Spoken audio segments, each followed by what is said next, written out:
Hello and welcome. My name is Nicholas Davis, and I'm the Director of Technical Services of the International Grooving and Grinding Association. And here at the IGGA, we're often talking about best practices for pavement preservation and remediating the characteristics of the surface of our roadways.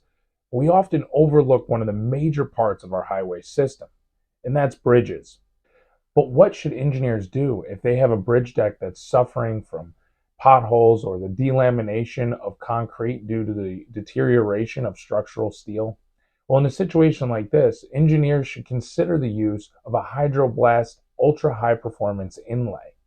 This technique is very handy for remediating the surface without having to get into structural elements of the bridge deck.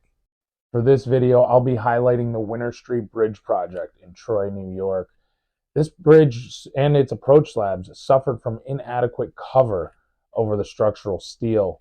The result of this was every pothole or delamination we found likely had a piece of corroded rebar that was causing the issue. We're going to give you a step-by-step analysis of how this deck was restored and how we left behind adequate steel cover and a long-lasting finished surface. The first step of this process is the hydroblast. This is a precision demolition using high-pressure water to remove all of the concrete to a set depth, as well as any unsound concrete beyond that set depth. This process also leaves the structural steel undisturbed.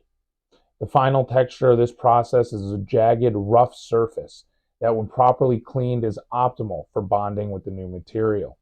Hydroblasting is cutting-edge technology, with the water stream coming out at a rate to produce a 20,000 psi cutting impact.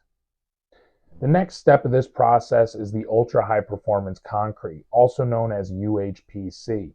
This material is heavily modified with chemical admixtures and blended with steel fiber. There is no coarse aggregate in this mix, allowing the material to adequately migrate around the structural steel.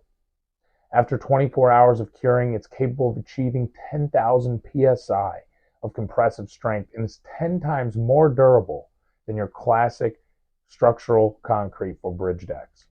Now, the last two steps of this project are my favorite. Of course, grinding and grooving of the surface of the bridge.